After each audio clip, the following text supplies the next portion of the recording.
Welcome to Love and Relo, everybody. It's a wonderful Wednesday here on Love and Relo, voice of the relocation industry. I'm your host, Ben Cross. I'm blessed and honored to have a friend and someone, frankly, I kind of look up to in this business on with us today, Mr. William Wiggins, branch chief of the EPA's Federal Employee Relocation Center, the FERC. He is FERCalicious. Don't say that to his face, though. Probably slap you. No, I'm just kidding. No, William's an amazing guy. But we're going to bring him on and talk a little bit about what that is, about his passion, his purpose, just a lot of layers. I'm just really looking forward to having a really just candid, personal conversation with someone who I admire and respect in this business. Before we get to that, let's go ahead and talk about our book club book of the month. Our book club book of the month for the month of July is Fear is My Homeboy, and it is by Judy Holler. And Judy Holler can be reached at hello@judyholler.com. And we are going to go ahead and discuss this book on the 28th. We're going to have Judy with us live on the actually, she's going to be live with us on the 28th. We're going to have our book club discussion on the 27th. You can buy this book on Amazon. You can reach out to Judy directly. She is a fantastic motivational speaker, just full of energy. Shout out to Francine Drusty for hooking us up. Shout out to Judy for coming on the show. I'm really excited to kind of pivot into this book and talk about how we can overcome our fears and kind of accomplish the things that we were destined to accomplish in this world. So I'm really excited about all of that. Got some people checking in. That's fantastic. If you're checking in right now, go ahead and hit that like button. We've got a really fun one coming out today. Let's go ahead and bring Mr. Wiggins onto the show. William, how you doing, sir? I'm doing good, man. How you doing? I just want to say right off the back, I've never been called FERCalicious before in my life, but I like the title. I may have to keep it. You're going to have to make some t-shirts, man. At ERC, start rocking the FERCalicious t-shirts, man. I'll tell you what.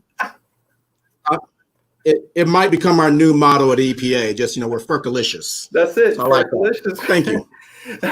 Real quick, let me go ahead and kind of read a bio, at least the on-paper version of Mr. William Wiggins here. And then I'm going to ask you in your own words to kind of give me your story.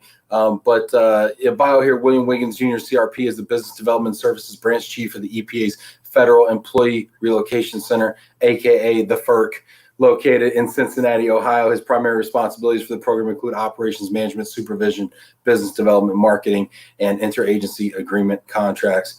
I think it's always interesting when you see people that are wearing the biz dev hat and the operations hat, right? The chief cook and bottle washer, of it. But that's amazing to me. Tell me a little bit about. Well, let's back it up. Tell me a little bit about how did you get into relocation? Okay, that's a great question because actually that's something I'm interested in. Anybody that I meet is how you get into relocation, because you don't go to school for it. You don't go to college for it. Right. Everybody kind of finds their way into it. So my story is I worked 2 years for TSA at Homeland Security. Actually, I'll back up further than that. I spent 20 years in the military. So I was in the Marine Corps for 6 years. Nice. I was in the Army, National Guard for 14 years. So while I was deployed the second time around, I was over in Iraq. A buddy of mine, who was a military buddy of mine, actually was working then at TSA and offered me a position there to come work while I was still deployed. I was still over in the Middle East. And I'm like, well, I'm not sure if I'm even going to be home. And you're offering me a position. That's cool, but let's wait to see how things go. But I ended up interviewing for the position there and got it. So we worked together for 2 years there. Then he came to EPA and was working there. And he called me again to say, hey, I've got this idea, because that's all it was at the time. It was just an idea. He became the branch chief for travel for EPA. But at that point, we didn't have a relocation program. The only thing we were doing in Cincinnati was just making payments. And he said, what I really want to do is develop this program where we can offer to the whole agency. And that's really was our initial thought, was just, hey, it'd be cool to just centralize EPA itself. Why? And William, why? Do you have a question that you have to ask? Yeah. Why did he have this idea? Because I don't know of any other program really like this in the federal government and very, very few even in the private sector. I mean, maybe ADP, but like, I mean, even to sell it to other outside of your own organization, it's one house to do it. It's one thing to do it in-house, another thing to look at it as a profit center, and it's yet another thing to look at it as a business. Where did that inspiration, do you think, come from for him? You know, he's always had a business mind. I knew him. I mean, we served in the Army together, and he was a lieutenant. I was a sergeant. We became friends. He moved on in life. I moved on in life. And actually, when he called me when I was over in the Middle East, it was a call out of left field. I hadn't talked to him in 5 years. So even that connection was odd because we hadn't talked in so long. And actually, I remember the guy in my unit that told me, he says, hey, this guy is trying to get a hold of you. What does he want? I'm like, I have no clue. I haven't talked to him in 5 years. And so he offered me the job at TSA. We worked together there. Then he got the position at EPA. And I guess he just thought about me again. And he knew the skill sets that I had. And he told me about the idea. But at that point, it was really more about centralizing EPA with a thought maybe going outside of EPA. But then when I got there, I was the first person that he actually hired. And it was so funny because EPA didn't have a position that related to this because there was no relocation program. So they had to create a position. With at that time, I think they might have called it customer service something. I can't remember exactly what they called it, customer service manager or something. Right. And so when he hired me, you know, we started off and then we started meeting with the agency and meeting with like the higher ups and meeting with the board of the working capital fund. And we kind of came across the idea at that point, well, if we can sell it internally, because we were charging EPA for the service. So why don't we sell it externally? So at the same time we were selling to EPA, we decided to go external and with it. And that's kind of how we started. I can tell you more about it, but that's kind of how we started off, was selling it internally. And then we got the idea to do it externally at the same time. Okay, I definitely want to talk about that. And I want to kind of unpack how it all works mechanically. And I'm fascinated by this business model because it's so unique. Let's check in with the people here who are checking in with us. Molly Feldman, hello from Jacksonville. Jamie Master, hi, Ben and William. Cheers from hot and humid Mississippi. Jason Rollins, hello, William and Ben. Looking forward to this conversation today. What's up, Jason? Emily Kazabowski, hello from Raleigh. Fernando Donadan, hi from Brazil. Cheers. Fernando, what's up? You're going to be on the show next week, I think, on Friday. Good to see you. Teresa Maloney, hi from Somerville, South Carolina. Look at us checking in. We got, good old Mike Quigley checking in from Silicon Valley. What's up, Mike? Chris Benson, New Jersey's in the house. Awesome. Pierre Geronimo, hi from Geneva. Look at that. We got Switzerland. We got Brazil. Gary Connerly, fist bump for my good friend William. We go way back. That's my dude. Don't you love the relationships you build in this business? Yes. And Gary's great. It's a great story with Gary, how we met and everything. But yeah, he's awesome. I love Gary. Yeah. Francine Drusty, hello from St. Louis. Hey, Francine, good to see you. Let's see here. Janie, hi, Ben and William from Hotlanta. Looking forward to the program today. Casey Gale from PC Housing checking in. Hosea Botley. What's up, Hosea? Hello, Ben and William. How about them Cowboys? Them Cowboys, yes. That's a great. I think we're going to get to that. We're going to get to that question. If you got any specific Dallas Cowboy questions that you'd like to ask William and myself, we will be taking those towards the end of the program. Feel free to put them in the comments. Tim Quirk, hello, William, Ben, and all from Western New York. What's up, Timmy? Lisa Thomas, hi, Ben and William from Ann Arbor. A squared. Georgia Angle, looking forward to this. Hey, Georgia, good to see you. Yvonne Thibodeau, hello from wonderful West Coast. Wow. Good to see you. Pat Tooman from Maryland. Hey, Pat. Wow. Yes. Love Pat. Some heavy hitters here. Bob Portali. Yeah. Greetings, William. The GOAT beat me to it. That's an inside thing there. Oh, my goodness. Look at you. That's fun. Great, Francine. No Cowboys, go Eagles. Okay, Francine, you've been. You know what? You know all about timeout, Francine. Okay, you're back in timeout. So love you, Francine. But yeah, okay. So let's get back to So you formed the Federal Employee Relocation Center. You said, hey, if we can sell this internally and charge EPA for it, right? Let's talk about that for 1 second. Why it's interesting to look at relocation as a profit center versus a cost center. Right. What does that do to the mentality and the way you can move and operate? At EPA, their service was, I don't want to say bad about the EPA service before, but it was pretty bad. And so they really didn't have no centralized process on how they did anything at that time. All the different, EPA is split up between about 25 different regions and program offices.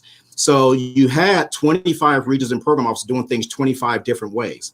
And so there was no centralization. There was no way they were doing things. Everybody had separate contracts or move managers and things like that. And the only thing that we were doing in Cincinnati was just making payments. So at the end of everything they did, whether they did it right or wrong, by the way, because a lot of them didn't understand the travel regulations and things like that. So even when they were making payments or sending payments to us to make in Cincinnati, they were not correct. And so what we brought to the table when we met with the working capital fund is that, hey, we can centralize the whole agency. We can do everything in one office. And I think at the time, EPA had about 100. When we first started the program, and I had to actually do a conference call with all the different contacts that touched relocation agency, it was about 100 and something people.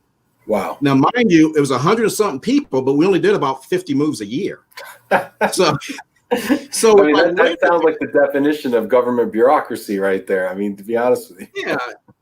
Yeah. So you're like, wait a minute, we could take a handful of people and we can manage the whole process. We can manage the contracts. We can manage the services. We can have counselors. We can do the back end work and everything, the office work. And we can those people that are touching relocation now can be contacts, but they don't need to be involved in the process. And so when the agency saw that, we actually saw we were saving them money, whether it be saving money on, what we call FTE, full-time equivalents, saving money in processes and then going out getting contracts and things like that. So in the end, we actually saved the agency a lot of money just by being more efficient. So you get to the point where you save the EPA money, you consolidate the operation, streamline that, get the efficient processes going. And then what was that epiphany to say, hey, if we can do this inside the EPA, we can do this outside? What was that epiphany for you? It was happening almost simultaneously as we was going through that process, because I think by the time I came to EPA in September of 2006. So at that point, the guy that I told you about, he had already met with the Working Capital Fund board about once or twice already. So then by the time I came, we were meeting with them for a third time and everything. So we had kind of been talking about it. And then one of the things, and I'll back up a little bit because this is kind of important to the whole discussion, is one of the things while he was talking to me and I was even interviewing for the position and everything, one of the things he had me read was the GRAB report. Now, I don't know how familiar you are with that, but that was written back in August of 2005. It stands for the Government Relocation Advisory Board Report. So anybody that's in government or even the private sector that works with government knows what the GRAB report is. So that was the first thing I read. It's about 150 pages. And what it outlined was that it was government professionals and relocation professionals that was looking at the government and how they could do business better, how the government could do better relocation in government. And there was a few things that was in there that stood out to me. One was they talked about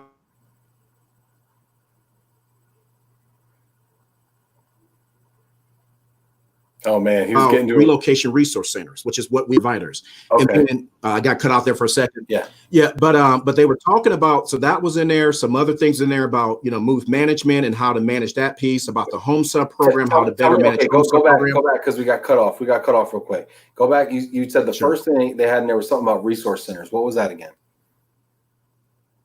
About our relocation resource centers. About that there was the idea in government that they could manage their own. Now there was when we started, and it still is to this day, we do have one main competitor, by the way. So that's the Bureau of Fiscal Services under Department of Treasury. So that was the model when we came, that there was somebody else out there doing it. So we knew it could be done from that perspective, but nobody else had even tried it outside of them. And so we went down that path and modeled our program based on what we read in the GRAB report and said, hey, you know what, if we could take this and actually do it, this could be a service for other agencies that could be beneficial. It's beneficial for EPA. Why not make it beneficial for other agencies to take advantage of that? Especially since we found out that a lot of agencies really wasn't doing a good job of managing their programs themselves. So this is a lot to think about here. So you said, okay, there's one other program that does this, and that's the Bureau of Fiscal Services. Yeah, Bureau of Fiscal Services under Department of Treasury. They're in Parkersburg, West Virginia. Okay. And they do something similar. But there's also RMCs out there that also do something similar. What is the difference, would you say, between the FERC, the FERC, and the RMC? One, we can do everything.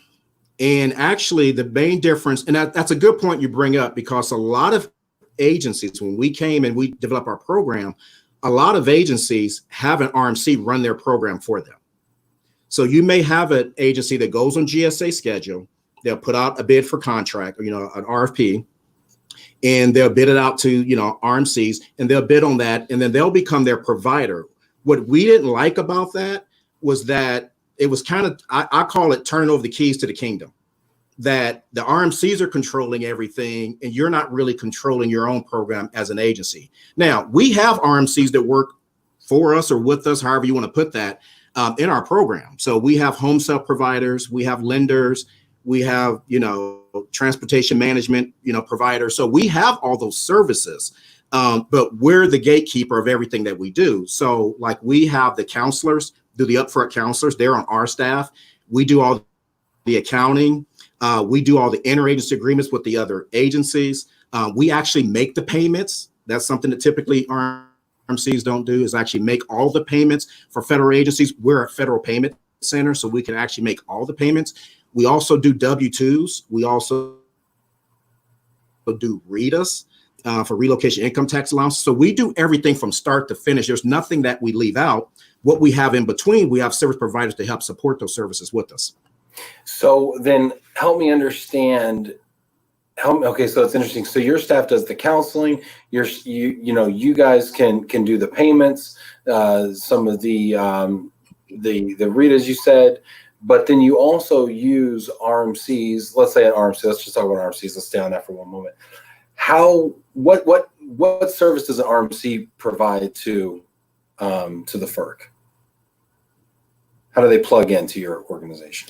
So we have home sale program providers that do that. Now we have what's called a blanket purchase agreement. So we have multiple home sale providers. So we also have temp quarters network. So we use for temporary quarters. We have a travel agent services contract. So we have a travel agency contractor that does all our travel agent service. So if somebody goes on a house hunting trip, they go en route or they go international, need to book a flight. So we do that through that particular provider. And also then move management. So we have a move management provider that takes care of our household goods, shipment, storage, and things like that. Pretty much outside of those things, we pretty much do internally. Like I said, from the counseling to the W-2s, to the payments, to the RETAs, to the interagency agreements, all of that stuff, all the administrative and the coordination we do. And then we obviously farm out the actual stuff that where, contractors have to be involved to do certain services. Okay, we got some great questions and comments coming in here. Sounds like you're ringing a bell there with the grab report for Terry Maloney. Yeah. Let's see here. Dad wants to know if the boys will be in the playoffs. Dad, we got to chill, man. At the end of the conversation, we'll talk about the Cowboys, man. You got to save your dessert for the end, man. You can't spoil it that night, all right? Let's see here. Mary Baker says, great conversation. Love, Mom. My mom. Lisa has a question. Hi, William. Nice to see you. From sunny Boulder, Colorado. She goes on to say, what about USDA? Are they still an ERRC? USDA does it internally with their own agency. They have a lot of different sub-agencies within USDA, like Forest Service, AMS, APHIS. We actually used to provide home sale services for USDA. They literally was one of our customers at one point. So we used to provide home sale services for them through our program. They now do their own internal program. We kind of help them transition into that. And so they actually service their own agencies within their agency, but they don't do services outside of the USDA agencies. How would you compare the experience for agency members, for employees of agencies who are relocating, if they were to use, let's say, the FERC or the USDA's internal program compared to, let's say, one that might utilize an RMC? What do you think some of the pros and the cons are there from an employee perspective, employee experience? I get that question a lot, and I get it from agencies because I've gone out and talked to obviously a lot of agencies about our program. Probably the biggest difference from day one is that we're another federal agency. So we're not burdened by the procurement process. So if you think about that for a second, when an RMC wants to do business with the government, they have to go through the RFP process to get that business. And depending on the size of the agency and the complexity of the agency, that could take up to a year. Well, we could go out tomorrow and sign an interagency agreement between two agencies and it's done. So we don't have to go through all the complexity of the layers of an RFP process to actually do business with another agency. So that's probably the biggest thing right off the bat, is that you don't have to spend a lot of time in the RFP process. Of course, we spend a lot of time in the RFP process because we're the ones that are dealing with, the RMCs as far as supporting our program. But as far as for us to work with another federal agency, we don't have to go through that process at all. It's just a simple interagency agreement between agencies. So I guess because you've already vetted those suppliers through your own RFP process, so then they can just kind of piggyback on the relationships and contracts you have in place. Sounds kind of similar to what the GSA does for federal agencies as well. That's a really good example. Obviously, they're doing it, agency or federal agency wide for all federal agencies. We're doing it on obviously a smaller scale just for the customers that we're signing up through our interagency agreement program. Now, do those agencies have the ability to utilize the providers they want to utilize through you? They use the providers that we have through us. Okay. Yeah. Okay. All right. Interesting. Okay. And then we got a couple of people checking in here. Anthony Walmsley from the UK checking in. Got another question from our friend Victoria McCullough. Hey, Victoria. She says, do you incorporate any referral fees from your suppliers back to EPA? That's an interesting question. The short answer is no. EPA is a federal government agency. Remember, we're still a federal government. We're still a federal agency. So we're not an actual RMC supplier. And we're all federal employees, everybody that work on my staff. Now, obviously, there's referral fees involved in the home sale program, that if, agent's going to use that particular program, because sometimes we have our employees want to use certain agents, there's a referral fee that's built in back to the RMC supplier, but nothing comes back to us as EPA. We can't charge, employees a fee for that. We charge the federal agency. All our revenue and fees are charged to the actual other agency.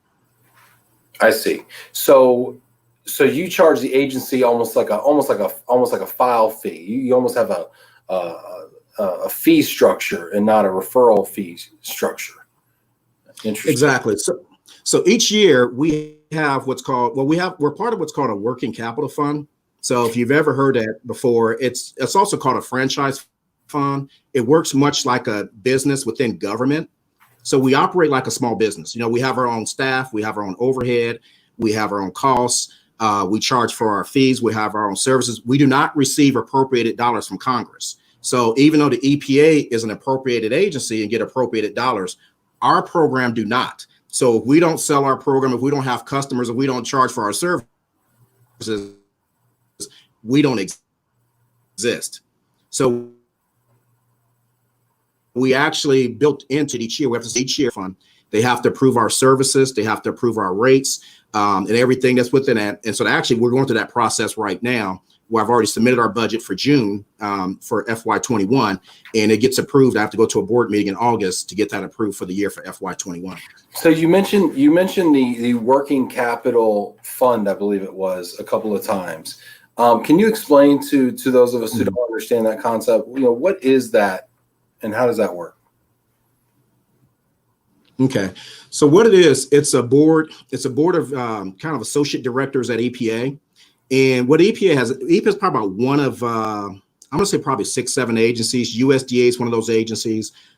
Treasury is one of those agencies that have what's called a working capital fund or a franchise fund. That's another term that's kind of used for it. But it's a law. It's under law. And it actually, I think EPA came into working capital about 19, I want to say 90. I think they became a working capital fund agency. They have services that they sell back to their customers. In an EPA's case, every other customer they have is an internal EPA customers, those different regions and program offices I mentioned in the beginning. We're the only provider or the only service within our working capital fund that offer the services outside of EPA. But how it works is those board members that represents each of those regions and program offices earnings, we have to meet, we have to submit a budget each year. That budget has to be reviewed and actually approved. Our services have to be approved. Our customers have to be approved. The rates to go with that. Probably the main difference from a business standpoint that would be different from, say, your model is that our goal at the end of the year is just to break even. Obviously, your goal is to be profitable. Our goal is to break even. Now, obviously, profit is built into that because we can't lose money as well. But it's really the main idea is to break even, and then we keep up to like a 3% retained earnings. Okay. And then here's the question that I've been getting from a lot of folks who are watching, who want to know the answer to this, including myself, actually. How do you choose who to partner with from a supply standpoint? We go through the same RFP process. I mean, we just like in the last couple of years, we did our home sale RFP. We put it out there. We typically go through GSA schedule providers because we know they're experienced with working with the government. We put the process out there and then they can bid on it. So if suppliers are not on schedule, they're probably not as likely to work with us. There's some exceptions to that. But for the most part, the majority of the suppliers that we work with are GSA schedule providers. Okay. And is the only opportunity to become a supplier or provider for the FERC, is that through, during RFP season, or if you are on GSA schedule, it might just be like, hey, William, I offer this service. Is this of value to you? Yeah. So for like Move Management, we use Move Management Incorporated, which is a part of Grable. So we've used them for years. Obviously, they have carriers that's underneath there that is used as part of the program. So that's going through what's called the CHAMP program. Yep. For that particular service. So that's a little bit different. Our home sale program is strictly, we do RFP off the GSA schedule home sale program. The travel agent services is the same thing. We have a provider that we go out for bid once every few years for that particular services. We use a relocation software service provider. That's off schedule as well. So like I said, the majority of it is off schedule. Our lenders, we actually use, we actually have just selected them to use them and just partner with them. There's not a scheduled process for that. But we have a couple of providers that we use for that service as well. Okay. Got some great questions coming in here. That's great information here. Let's see. Let's just kind of go down here. Angel Young says, hello, Ben and Uncle William. All my family's on. Watch the language now. Exactly. Hey, my mom's on here, man. I gotta be, politically correct. Oh, you're always an upstanding gentleman. Amanda says, hey, from Phoenix. Bill Mahalan, hola, gents from Sunny PR. William is a great guy. I don't think he's talking about himself. I think he's talking about you. So take that as a compliment. You Williams got to stick together. Thanks, I know.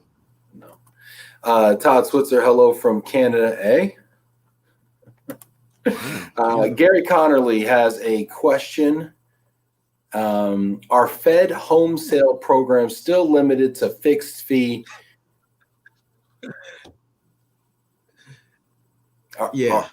So I'm actually laughing at that and Gary's rolling his eyes because he's laughing too right now, I'm sure, on his end of the spectrum, because we've had this conversation a lot. Maverick's one of the reasons why we kind of got into relations and kind of start learning from each other and everything. But yes, to answer your question, Gary, yes, it is still a fixed fee program under the GSA schedule. So you go ahead and roll your eyes. If Gary were here right now, what would Gary say?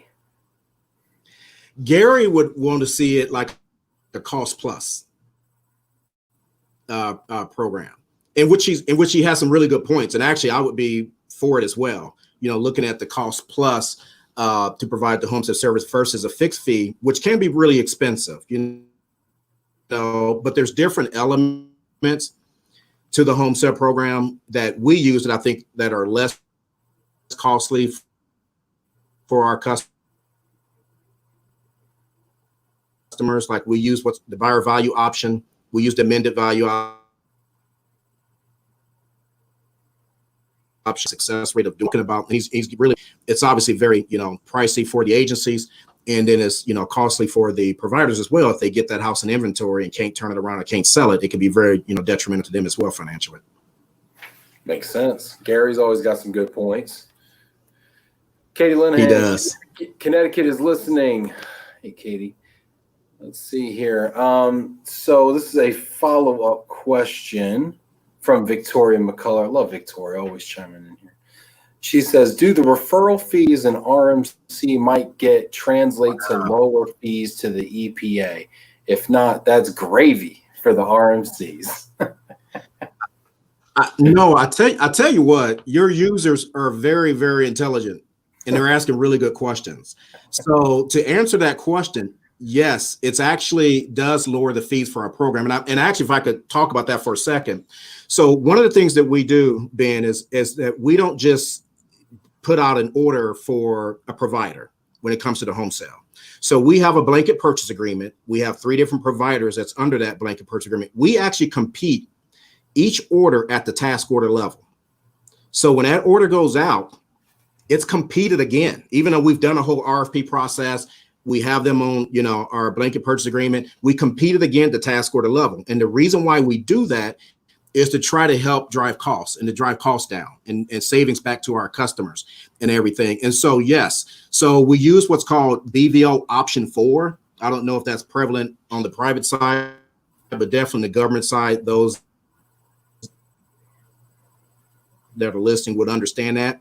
But it's the lower cost, least costly.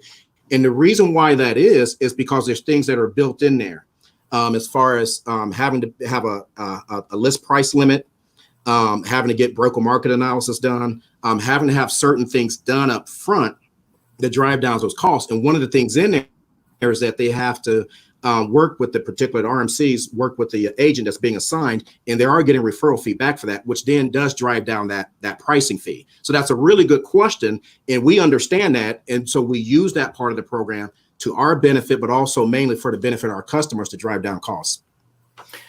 Yeah, Victoria is sharp. She's been doing this for a long time, over, maybe 2 decades. I don't know, with Cardis and some other large companies as an on-site consultant.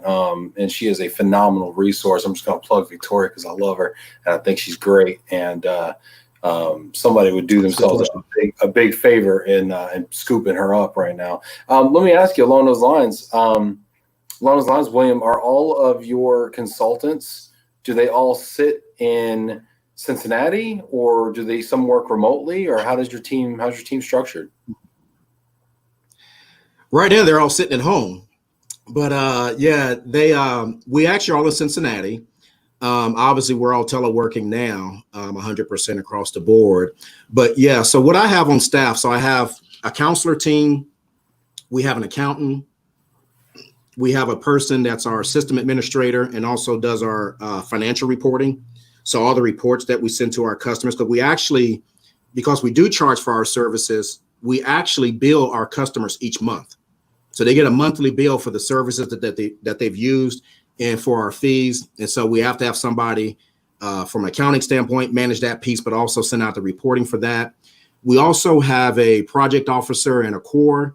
The core role is to do for the contracting and the contracting relationships that we have, but also the project officer role for the interagency agreements that we have with our other customers that we have to renew those on a regular basis as well. Would you ever consider having any remote workers? You know what's funny is that before this whole COVID thing break out, man, my staff was killing me about wanting to do 100% telework and work remotely 100% of the time. So before this happened, before kind of shifting a little bit to COVID, before this happened, we had people that was teleworking 1 or 2 days a week. So pretty much my staff across the board was used to teleworking and everything. But there was several of them that they would love that. They would love to do 100% telework and never have to come to the office or never have to see me. Probably is probably what it is. Well, I highly recommend Victoria in Dallas if you ever consider augmenting your staff at all. Let's see here. We've got Jason with a question. And keep these questions coming. These are fantastic questions, everybody. I can only come up with so many good questions, so I rely heavily on the crowd. So Jason says, do you consider working with non-GSA scheduled providers? And Jason, yeah, we've thought we've thought about that, and it really depends on the situation and everything. Obviously, some of the people that's on the CHAMP program for move management and household goods is not also maybe on schedule as well. But for what we're trying to do, especially when you look at like how the home sale program is structured, we've actually played a role and a part as far as communicating some of the things that we want to see in the statement of work for GSA programs. And, we're involved as far as with GSA and being on the bi-monthly calls and being engaged with them, from a direct level and their Office of Government Right Policy. So honestly, we get what we need out of the provider's own schedule without having to maybe retrain somebody as far as how the government works and how to work with the government. So the providers that are on schedule, the one thing I'll give a kind of a compliment or a shout out to them on is that, they've got experience with working with the government. So it does make it a lot easier to put out, RFPs and bids for that, working with other providers that's on schedule. But like I said, there's some other things that probably can work a little bit outside of that scope as well. Great. Let's see here. We got people checking in from Canada. Stéphane, bonjour from Montreal. Yeah. You got a serious Canadian following, don't you? Yeah, more than I thought. What's your Canadian connection? Is because you up there in Detroit or something, or what? You're close to the border? I spent a few weekends in college up in Montreal, so I might have a little more than a Canadian connection. I don't really know, but it's a wonderful country and an excellent town. So I'll leave it at that. I like it too. Evan Miller, AKA the best hair in relocation.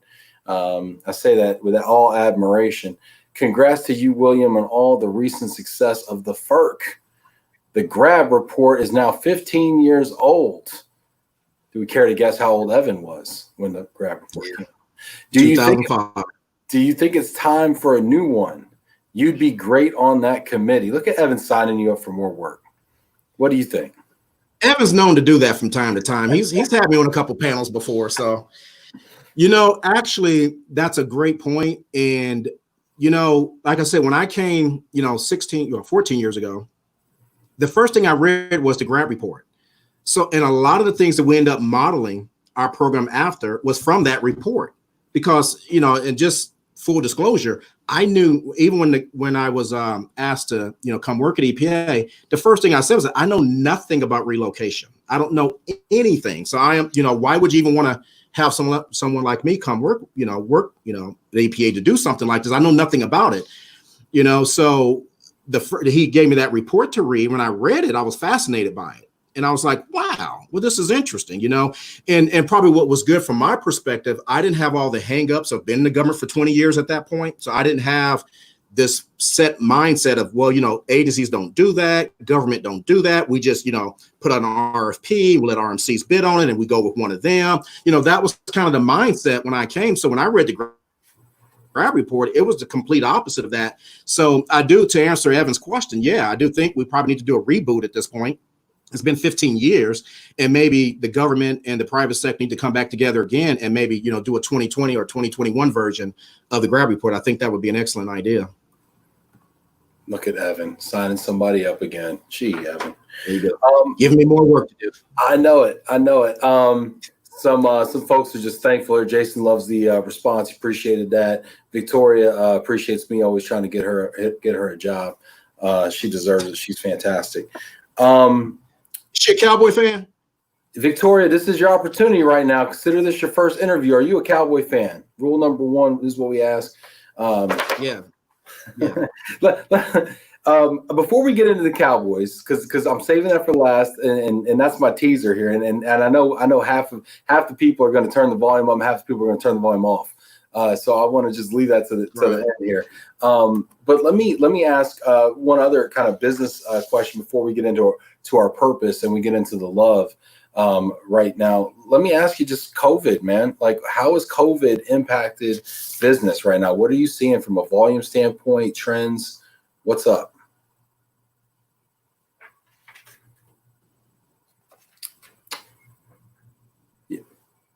William, did I lose you?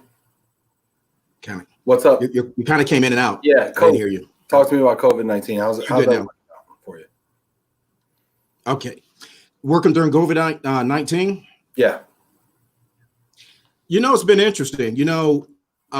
Before, like I said, before COVID-19, we had people teleworking. So I can say that I think we were prepared for it because the majority of pretty much all my staff except one person actually telework. And even that person, we had what we call an episodic telework agreement.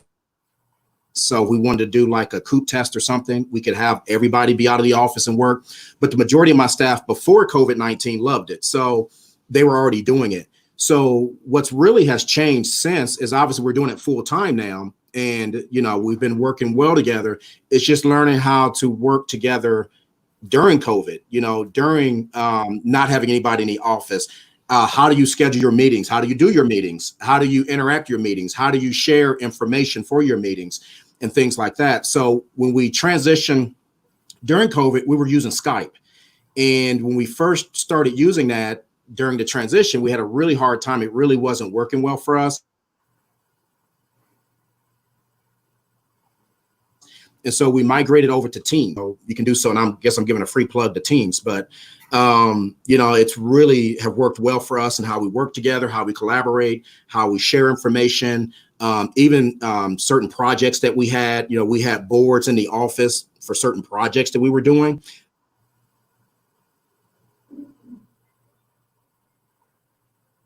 Now with Teams, we've been able to transition that.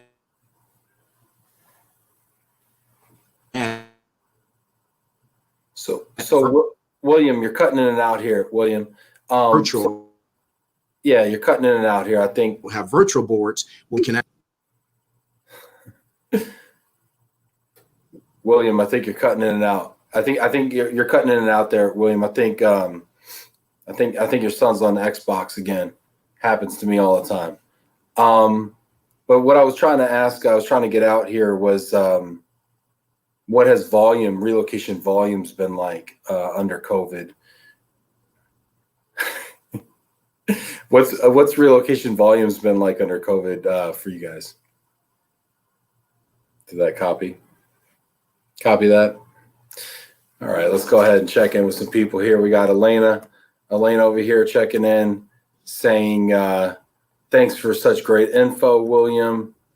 Let's see here. Appreciate you, Elena. Victoria says she can be a Cowboys fan. My sons are all diehard Cowboys fans, so by osmosis. I love it. Molly Feldman, good answer, Victoria. Oh, and everybody's laughing. Victoria, I love you. That's great. William, are you back with us? Can you hear us now? Yeah, I can hear you good now. Okay, you sound good now. Okay, great. Yeah, what are you seeing as far as volumes through COVID-19? Are you guys down right now or what? What's been crazy about this has been the exact opposite. Our volume has actually gone up. Yeah, it's been crazy, because I was thinking going into it that our volume would actually go down during it, but it's been just the opposite. Now, we did add a new customer. ATF, Alcohol, Tobacco, and Firearms, became a new customer of ours this calendar year. So that's obviously a big part of it. But even with our other customers, our volume has gone up. So this has actually been one of our busiest years, to be honest. So I was thinking, like a lot of people were thinking, our volume would go down, but honestly, it's been just the opposite. We did have some international, decline for a little while there for a couple of months, but even that's picked back up. So honestly, we've actually done more moves this year already than we did all of last year. Those international moves decreasing, is that due to the travel bans, and what's your take on that? Yeah, for us, it was the customer that mainly do our international moving, which is TSA. Yeah, it was based on that. And I know that DOD had decided for a while there that they were cutting out their travel. Department of State did the same thing. So a lot of federal agencies, international travel, that was happening. And it happened to us as well for a little while. But I would say as about a month and a half ago, that's changed again. So everybody that, was traveling before is traveling now. So it's not a hindrance at this point. So like I said, it really, our volume's gone up and not down. What do you think about the travel bans going on in your experience being, having traveled the world? What do you think about the state of the travel bans currently that you're seeing all over the globe? It's crazy because I've been a lot of places, and especially serving in the military, I've been in so many places overseas. I spent the majority of my time overseas. And, typically, typically there's restrictions for Americans going places because of worried about American safety. Even places that I was stationed at or places I was at, there would be travel, security advisories about Americans traveling to that area because of their safety and security concerns. Well, now it's kind of flipped where, we're the ones that other countries don't want coming to their country because of, COVID concerns, because of maybe how the way that the pandemic's been kind of handled here in America. It's had an impact. And, if you look at the European ban on Americans, that to me is fascinating that, we're the ones being restricted to travel because of their concern of what we might bring to them versus us being restricted to travel because of our concern about being in a foreign location.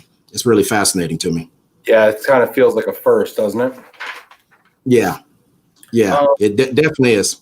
Tell me now, let's talk a little bit about purpose, because I don't think anything great can be accomplished without a sense of purpose and without enthusiasm for that purpose. From getting to know you, I understand you have a very strong connection to Uganda. Tell me a little bit about what that experience is like for you, what you've been doing over there, and what you want to do in the future.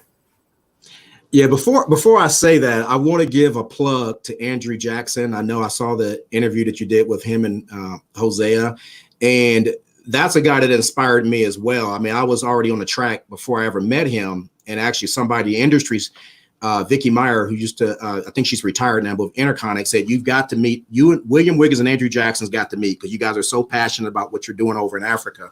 And so Andrew is one of my heroes. I just want to say that to Andrew. I love you, man. You're awesome. But how we got started involved in it was back in 2012. We met somebody in our church as a guy from Uganda. And, we met him through a mutual friend. We didn't know much about him, but when we met him, it's just something. And the more we learned about him, the more we learned about his struggle, where he came from. And we learned, bit by bit. We didn't learn a lot at the same time because most Ugandans are pretty reserved about sharing their feelings and sharing their experiences and everything. But the more we got to know, we just became fascinated by it. And so we started asking him, well, what can we do to help? Because we knew that he was living here in America. He had dual citizenship. He was going back to Uganda all the time, multiple times a year to do stuff, in his country. And he was doing it as an individual. He didn't have a 501c3. He didn't have a church behind him. He was just one person that had came out of struggle, came into America, made something of his life, and decided he wanted to go back and help a lot of the people back in his country. And we were just so fascinated by just him and by what he was doing. And so we asked, well, what can we do to help? And he said, well, you can give some clothes and shoes and stuff. And we did that. And he shipped them over there on a Connex box that he sent over. And we thought, well, that was easy. We just kind of gave away stuff that we really didn't want anyway. What else can we do? And he said, I'll tell you what. And it was a day after church. He said, this back in 2012. He said, I'll have you talk to this guy named Bishop. Now, we thought that was his name. We didn't realize he was like the bishop of like an entire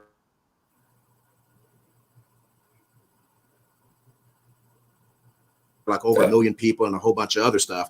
We just, okay, sure, we'll talk to him. And so after church, actually ended up in America.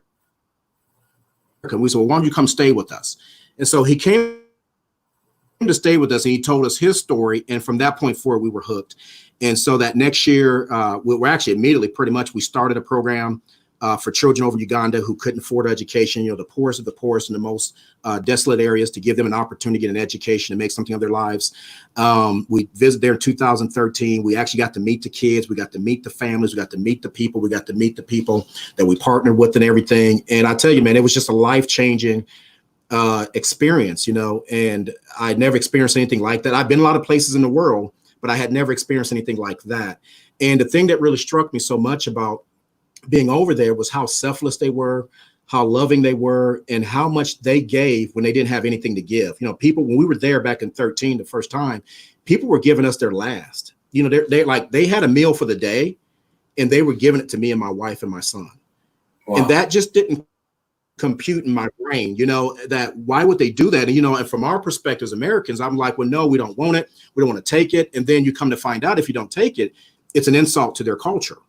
And so you have to take somebody's last, because they're giving it to you as a gift, because they're honored that you came to visit them and be a part of their lives. And I just never experienced anything. I haven't experienced love like that from other people that I didn't know, that I've never met before. And I was just like, you know what, we got to do something. And so me and my wife made a decision that that's what we were going to do. And we've been doing it ever since. So we've really been involved in that type of work for the last 8 years over in Uganda since 2012. Wow, what an amazing story, William. I know what you mean. You're talking about when somebody has nothing and they give everything. Meanwhile, here we are in our very comfortable lives, and we struggle to get our 10%, on Sunday or whatever, right? And these people, food for the day, and they choose to sow that seed, But what's interesting is the way it works is they sowed that seed with you, and you've been coming back for 8 years, and that's just you know what I mean. It's just interesting. That's just the way it works. That's the way God works, and we are blessed to be a blessing. And so now you've been coming back for 8 years. So what is next in that chapter for you and your wife and your family? So that's a great question. So we were just there in March, by the way. We actually barely beat coronavirus out of there just back in March. So that was, but we went there. That guy that I was telling you about, that was the bishop over a certain area, our friend who's been coming here each year for like the last 6, 7 years. He became elected archbishop of the entire country. Oh, wow. So yeah, so it was pretty cool. So we went over there in March to, be there with him, spend time with his wife and family and everything, and to go to his ceremony to become archbishop. So he's now the Archbishop of Uganda. His name is Stephen Kazimba, Archbishop of Uganda. So we went there to go visit him, stay with him. And while we were there, we got a chance to meet with the education minister of the country. We got a chance to meet some other people. And one of the things that we've always been really focused on in our program and our mission is about education. We feel like education is the key to get out of poverty. Education is the key to grow. Education is the key to move on. And so we actually have had an education program for kids, through like K through 12 for years. We've done that for years. But what we're doing now, the new 501c3 we're going to be launching here. Well, we've already started it. We're just getting ready to launch our website. We're actually going to do vocational education as well, because what we found out, kids could graduate, through the, K through 12, basically, and still not have a job because they don't have specific skill sets. And so while we were there, we met with some people that we're going to partner with. And actually, they have a program where we're going to partner with where it's Christ-based, Christian-based, but it also has a vocational element to it where they'll learn specific skills. Like they can start their own business, they can become a mechanic, they can become a beautician, they could become an electrical engineer, they can become an electrician. So skills that they can actually use to actually make money and contribute to the community and contribute to the economy and take care of their families. Because what we ultimately want to do, we want to empower people. We don't want them to become dependent. We want to empower. So we educate them and then empower them through knowledge, through vocation, and through getting certain skills where they can start their own business or work for an organization and actually contribute to their community's economy. We feel like we can make a huge difference that way. That's fantastic. We've got some great comments coming in. It's obviously touching people and impactful.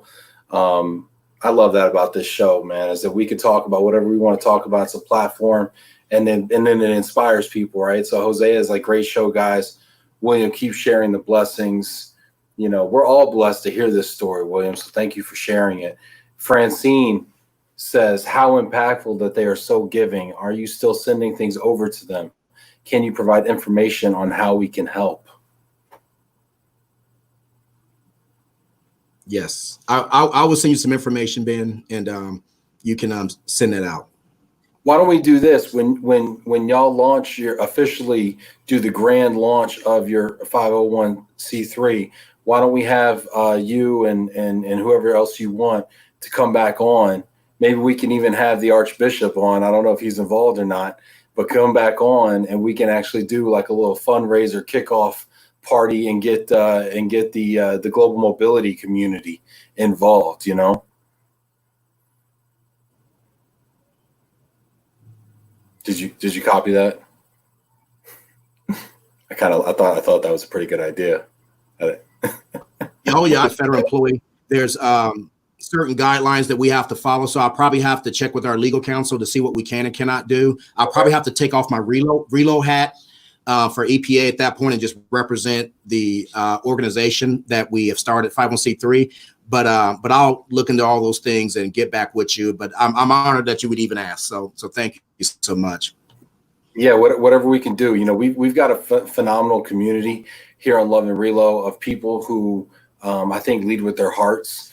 And I think that, I think it's just a blessing. So Casey Gale says, yes, she's on board. Lynn Greenberg's checking in from New York Pivot app.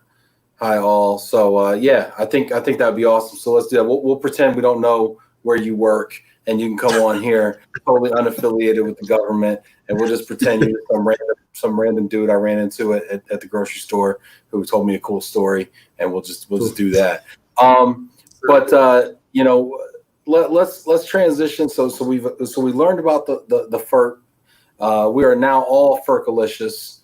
We have talked about Uganda. We've decided we're going to change the world. Now it's time for just a scotch of fun here, and let's talk about the Dallas Cowboys. William, how did you become a Dallas Cowboys fan? Man, I think I was a Cowboy fan since birth, but from my memory, I probably was about 7 years old. Grew up in a small town. You know, we only had like one channel when I was growing up, one or two channels, and that's back in the 70s. You know, I was born in 68, so it was back in the 70s. You know, the Cowboys, this was their heyday. You know, the Cowboys and the Steelers, and I was, as a kid, 6-7-year-old kid, I saw that star on the side of the helmet. And I just thought they were all superstars, man. So I just say, that's my team. They got a star on the helmet, so they got to be good. And that's my story, and I'm sticking to it. I've been a Cowboy fan ever since, man. I haven't lived nowhere near Dallas, Texas in my entire life, by the way, just to put that out there. I know you're from Dallas. I've never lived nowhere near Dallas, but I've been a Cowboy fan my whole life, man. I love them. Yeah. Well, you know what? I mean, you're grafted into the vine, William. So welcome. Welcome. Yes, of course, it's all family. It's all fam, man. Jamie Master, awesome show, but Steelers Nation rules. That's an interesting take. Jamie, you're in timeout. Francine Dressy, football season is going to be awesome. You know what? So that's a great question, William. Are we gonna have NFL football this year?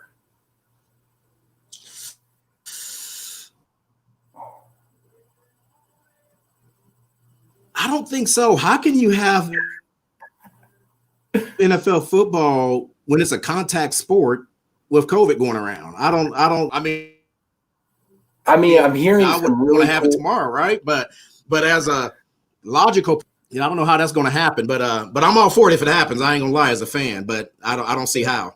Right. So I'm hearing, they could empty the stadiums. I'm hearing that they can pipe in us cheering in front of our televisions, and they can pipe all that collectively into the stadium when touchdowns are scored or whatever.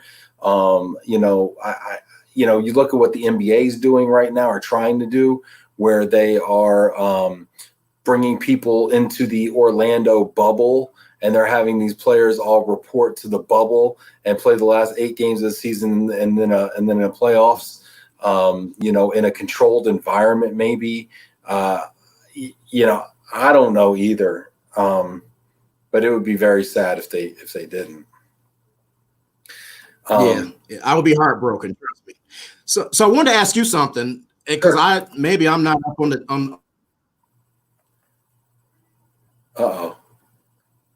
Have they? What's going on? I don't even know. As a fan, I don't even know what's going on with the man contracted. You broke up, William. Are you saying what's going on with Dak Prescott's contract? Okay. Yes. Yeah. So I don't know either. Unfortunately, me and Dak don't really hang out like we used to. He kind of got a little bougie. But I think right now, Mahomes signed a $450 million deal for 10 years, and Dak is saying that he is going to hold out if he does not get his contract before the beginning of the season because they keep franchise tagging him. Yeah. And I believe at a franchise tag level, I still think he's $31 million. He wants a the Cowboys want 5 year. I'm looking it up right now. I'm cheating. The Cowboys want a 5-year deal. Dak wants a 4-year deal. Basically, because if you do a 4-year deal, you probably have another deal or two in the works. Whereas a 5-year deal, you may not. Dak wants to hit the open market. Basically, the amount of times you hit the open market is probably going to predict your career earnings, since every year the quarterback position just goes up like crazy. Prescott has to play the season at the $31.4 million tag if the sides cannot discuss a long-term deal. Now, he could sit out. He has signed the tender. So he is under contract, and he would face prohibitive fines if he does not report to camp. So he played the last season for $2 million. So the question is, why wouldn't he play for 31.4? Who knows? Who knows what happens? But 31 million more than you and I got, right? Maybe 30 and a half. No, I'm just kidding. Yeah, definitely $31 million more than that. Let's see. Jason shouting out Patriots Nation. That should be interesting with Cam Newton up there now. Molly Feldman, I don't know about a season with all those Cowboy fans piped into my living room. Well, you're in Jacksonville, so I mean, what other sound would there be if there weren't Cowboy fans? No fans to start the season. Major League Baseball, NHL, MLS, and NBA will hopefully figure it out so NFL can start on schedule. I've also heard them talking about starting in the spring, actually, doing spring football. So who knows? We've got John Fort checking in from Southern New Jersey. Go Birds. How did all these stinking Eagle fans get into the broadcast? Janet, can we kick these folks out of here? I don't understand. And now they just talk and they talk and let me tell you, Eagle fans are crazy. Have you ever been to an Eagles game, to a Cowboys game, playing the Eagles in Philadelphia? Have you ever been to one of those? No, I value my life. I have children, William. No. I can't do it. I mean, no, I've done it twice, and I'm lucky to be alive to witness that I did it. Seriously, they'll throw things at you. They'll call you names. Yeah.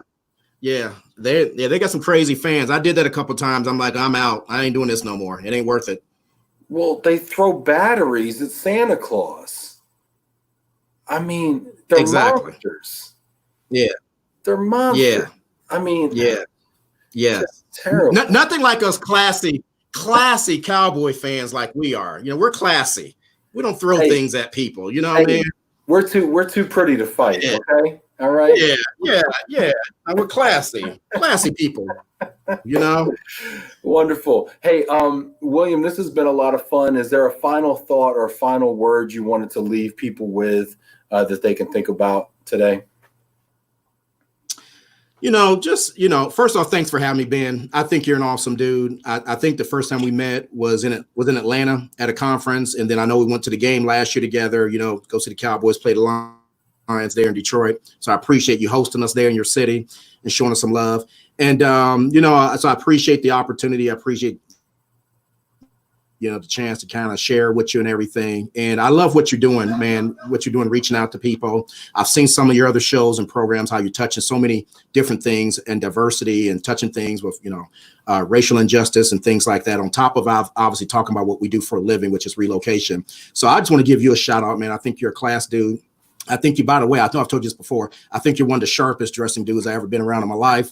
So I love your style. I know you're dressed down today, but Ben can bring it if y'all ain't seen him dressed up before. So much love to you, to your wife. It was nice meeting your wife last year at the game. So I just want to just give much love to you, man, and what you do and what you represent. You're a class act.